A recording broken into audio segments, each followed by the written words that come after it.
It's Nolan. What's going on, y'all? It's the kid J Nolan here. Now, what is another day with a Nicki Minaj album without more controversy? All right. Now, as we know, her new album, Pink Friday 2, just released last week. I'd already reported.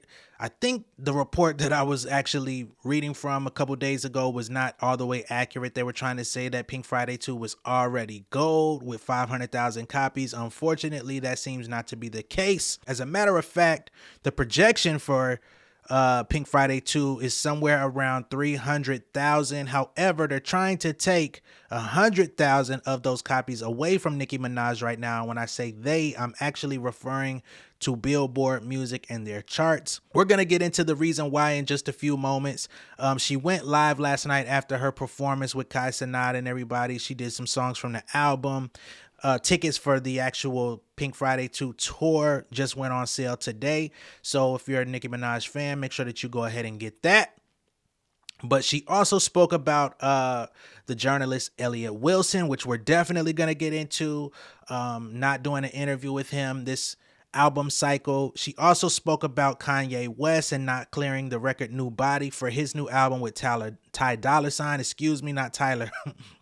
So we're going to get into that in a moment as well. But I think the big thing for Nicki is definitely this 100,000 copies being taken away from her. Now, initially when I heard this, I wasn't sure where I stood with it, right? Because on the day of Pink Friday 2 dropping, I saw fans that were online trying to game the system. I saw barbs that were out there going on iTunes, buying the album, deleting the album from their library, and then rebuying the album. And they were doing this multiple times and encouraging other people to do the same. For me, I feel like that's cheating, right? I don't know how many other artists, fans go out and do this tactic. I haven't seen nobody ever pull that off before where they're just giving out money to just buy an album and keep deleting it and rebuying it. But I saw that the Barbs were online actively running a campaign telling other fans, hey, this is the way to do it. If you want to keep supporting Pink Friday 2, make sure you're buying the album, deleting it from your library, and buy it again as many times as you can. So at a certain point, Billboard caught on to this, or the charts caught on to this, and they're saying that over 100,000 of her album sales are invalid due to not only that, but also a campaign from Nicki Minaj where she said the fans that screenshot buying the album 4 times or something along those lines. I'm going to get to the actual specifics in a moment. They would win a prize. So let me go ahead and pull that up so that we can have full transparency on what kind of contest Nicki Minaj was running at the time, right? And all of this was to encourage sales. It was all to encourage the success of this project. But personally, I feel like she didn't really need it anyway. Like, it didn't really make sense. All right. So for 100 barbs, right?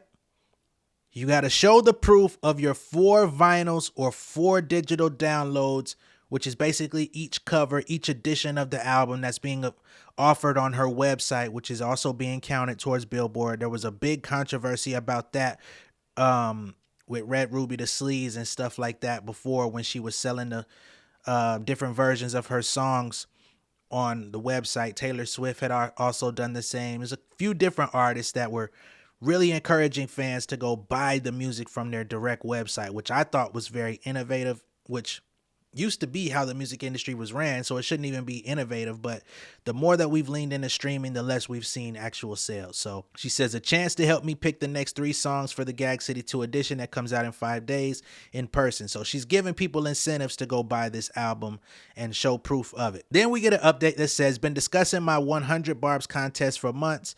They said Billboard reached out to say they're going to take away sales from me telling y'all about the 100 Barbs thing. Can't wait until these next 6 hours are up so I can tell y'all some shit. You can give out millions in Cash App money though. So Barbs, me asking you to show proof of something that was already delivered or purchased is against the rules, so please disregard. Apologies. Now, that little tidbit there about the Cash App giving away millions in Cash App, that was actually in reference to Cardi B back when her and Megan Thee Stallion released WAP. They did $1 million giveaway. However, the $1 million giveaway was not in tandem with WAP. It wasn't no show proof of purchase thing.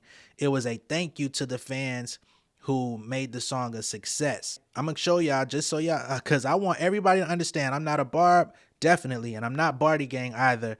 I'm somewhere in the middle trying to be a truth seeker. So y'all see it plain as day. Cardi B says y'all made WAP amazing. We're partnering with Twitter and Cash App to give away a total of $1 million to celebrate all you powerful women out there. Tell us why you or a woman you know can use a piece of the money, right? And for anybody that can't comprehend what Cardi B wrote herself, here's the policy. As a way to thank their fans, the rappers collaborated with Cash App and Twitter to give away $1 million to women in $500 increments. But the whole thing is, all you're doing, or all they were doing at the time, is you send in a testimony to say why you deserve to win a prize, right? Or on behalf of somebody else, why they deserve to win a prize. You see financial institutions doing this all the time. Cash App personally goes on Twitter and does this stuff all the time. Hello Alice. There's a bunch of different financial groups out there that do these giveaways daily, weekly, whatever. And all you do is put out why you deserve to win, and they'll at random, or they'll look at who has the best story and they'll choose people. They gave out $500 increments. So that lets you know that a lot of people allegedly won. Anybody out there, if you won that $500 prize, let me know. Right there, that's one chink in Nicki Minaj's armor. She puts out misnomers. She puts out misinformation that gets the Barbs hyped up and jacked up to go attack. Now, I do think outright taking away 100,000. 100,000 is a lot. It's a fucking lot. Taking 100,000 sales away from Nicki, I don't know. Somebody would have to show some real hard data proof and analytics to show that over 100,000 of her sales are invalid or beefed up sales. I've never seen nothing like that before. So I'm a give her a little slack and say that it does seem a bit strong. Back in the days when you could buy physical copies of a CD, if you went out and bought 10 copies of an album, they did count all of those. So I do have to keep that in mind, right? She's trying to recreate the physical era, the physical sale era, the pure sales era. She's one of the few artists that she already performed high on pure sales. She had 90,000 in pure sales, so I'm not surprised.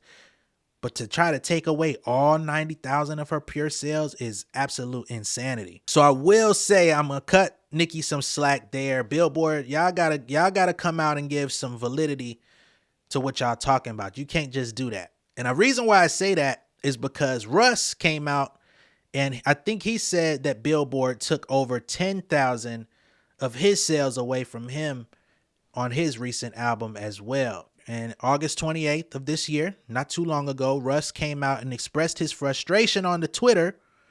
You know what I mean? Put some tweets out talking about Billboard and Illuminate, which is an organization responsible for monitoring album sales and streams. In a strongly worded message, he accused them of unfairly deducting 10,000 sales from his recently released album, Santiago. His album debuted at number 12 on the Billboard 200. Russ was adamant that he should have actually been in the top 10. And this is going to give a little bit of extra context into what Nicki Minaj is talking about. Again, I don't agree with everything she does or says, but doesn't mean she's always completely wrong either. So Russ says, Billboard and Illuminate took away another 4,000 of my real sales over the weekend, making that 10,000 sales total they took away from me, while allowing major labels to fake their streams and sales and do monopolistic merch bundles. Merch bundles and stuff like that is another thing that Nicki Minaj has had issues with Billboard about in the past. She was mad that Travis Scott was able to do a bundle and everything was counted. However, hers were not.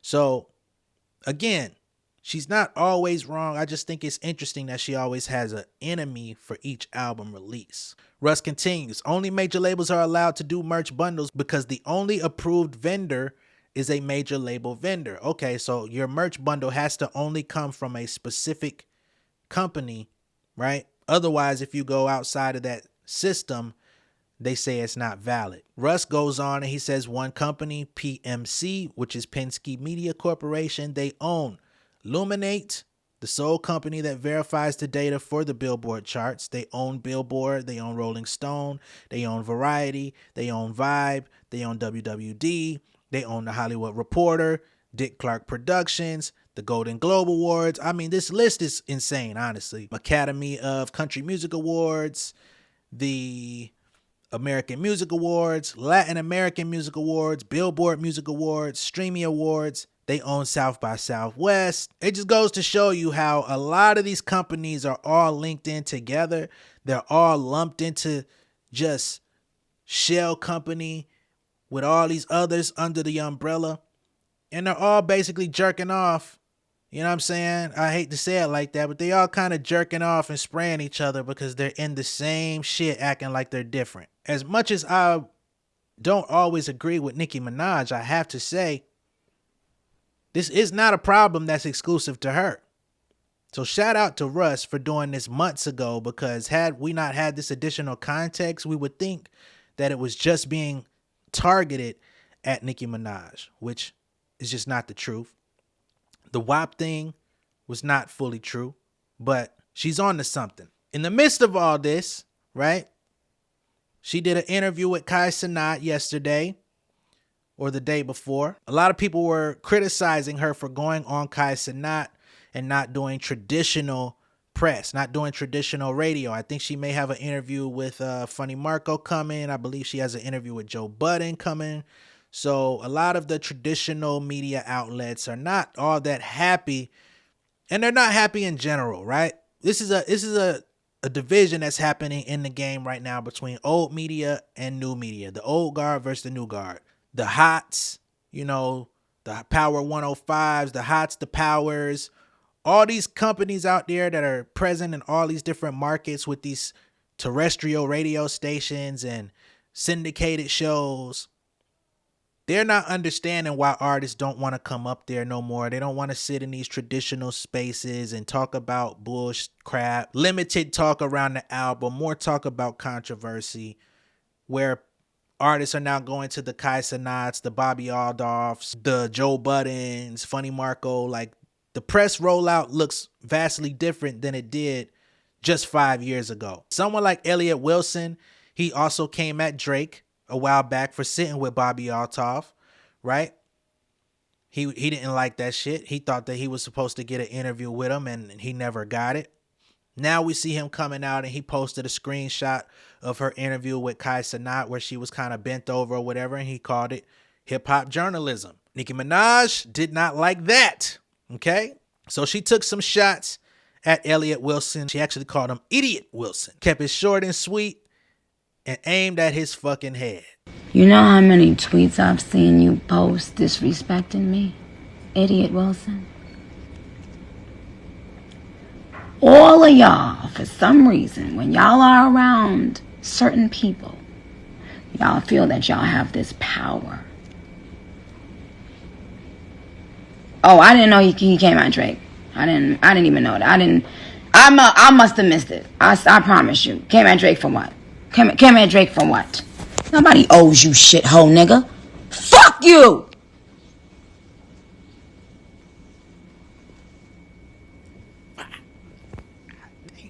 Why? When y'all have an affiliation to Jay-Z in some sort of way, y'all be thinking that y'all can disrespect and violate.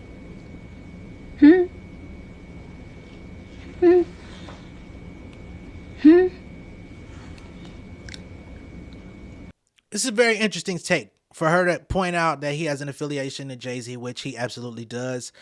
His podcast, Rap Radar, was in conjunction. It was launched in conjunction with Tidal. Elliott Wilson, I don't know if he still does, but I know at one point he did have a position over there at Tidal, where he was like a director of content or something like that. But what's the issue between Nicki Minaj and Jay-Z? That's the thing that I don't understand. We've seen Nicki Minaj and Beyonce work together multiple times. But she said in another clip that I'm not going to post because it was like the live that she did, she said that Elliott has been a mouthpiece for other people for years, which is why she don't fuck with him, and that she's been silently watching him take shots at her behind the scenes and on Twitter and in different little areas. And she's kept quiet and decided not to say nothing. She also spoke about when Red Ruby the Sleaze came out, how Elliott put a tweet out saying that he laughed, which she doesn't like his laugh. She says he laughs like a goof, and was like, you know, the song is dope, but it's not going to cross over, right? And she said, as if anybody asked your ass. She said, keep my name, my image out your fat ass Twitter finger shit. And I quote from Nicki. From there, she goes on to talk about Kanye, because as I stated, Kanye West has a new album. I don't know where the fuck the new album is at or what's going on with that. The Ty Dolla $ign Vultures thing.